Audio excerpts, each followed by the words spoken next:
কিন্তু আমাকে কি বলার চেষ্টা করেন উনি, রেবতী তিপ্রাসা বিরোধী। আমি তিপ্রাসা বিরোধী না।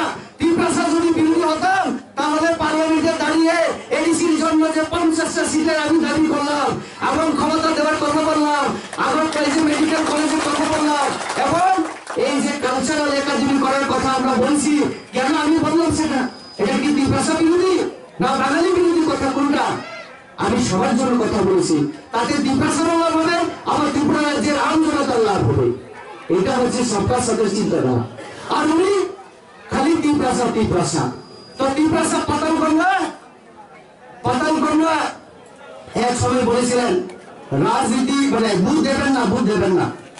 যখন দেখা গেল আমার মুখ্যমন্ত্রী নেতৃত্বে রাজ্যমন্ত্রী সহ এনসি বাবু এবং আমাদের প্রণজিৎ বাবুরা তারা সবাই মিলে ঠিক করলো আমরা এডিসি হাতে টাকা দেব, ক্ষমতা দেব, 50টা সিট করে দেব।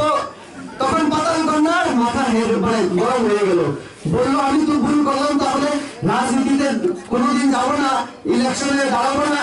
তো পুরো ধারণায় পরিবর্তন করে ফেললেন তিনি, বললেন এবারে রাজার সঙ্গে যোগ করে লড়াই করব।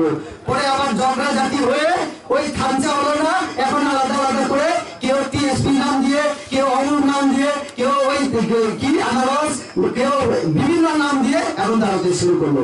কিছুই হবে না, কিছুই হবে না তাদের দ্বারা। তাদের কোনো ক্ষমতাও নেই কিছু দেওয়ার। যদি ক্ষমতা থাকে কেন্দ্রীয় সরকারের, সেই কেন্দ্রীয় সরকারের যে কোনো সরকার থাকুক, কিন্তু এমন সরকার আমাদের আছে যারা দিতে চায়। মনমোহন সিং এর সরকারও ছিল কেন্দ্রীয় সরকার, কিন্তু মনমোহন সিং জি তিনি ত্রিপুরার জন্য দিতে চায়, মানে ওই দলটা দিতে চায়নি। তার জন্য মনমোহন সিং ত্রিপুরাকে দিতে পারেননি। এবং সিপিআইএম আজকে যে কথা বলে বিভিন্ন সভা সমিতিতে বিজেপির বিরোধী যে কথাবার্তা বলে, সেই সিপিআইএম না, সে প্রথম ইউপিএ সরকারের সময় সিপিএম কংগ্রেসকে সমর্থন করে সরকার চালিয়েছিল। সরকার খাইছে পর দিল্লিও থাকবে। অসময় যদি লামা কলমা অনেক কিছু দাবি খেয়ে অসময় ত্রিপুরা রাজ্যে অনেক লামা রাস্তাঘাট অনেক উন্নয়ন আমরা খাবো।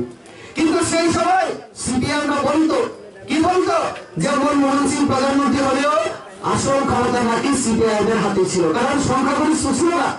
সিপিআইএম এর সেই সময় হয়তো বা প্রায় বামপন্থীরা মিলে প্রায় 66-67 আসন ছিল লোকসভায়। তারা ইচ্ছে করলে ত্রিপুরার জন্য অনেক জাতীয় সড়ক, অনেক উন্নয়নমূলক অনেক টাকা, এডিসির জন্য ক্ষমতা তারা নিয়ে আসতে পারত।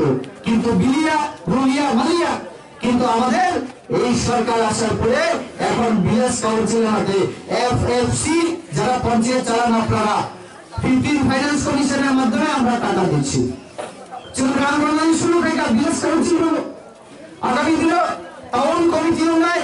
এই রৈশ্যবাড়ি নবসুন টাউন খেলে আগামী দিনে সরকার ঘোষণা খেটা যে রৈশ্যবাড়ি হাই যাবে টাউন খেলানো নাই, এই দেশে লাগাবো টাউন খেলা না।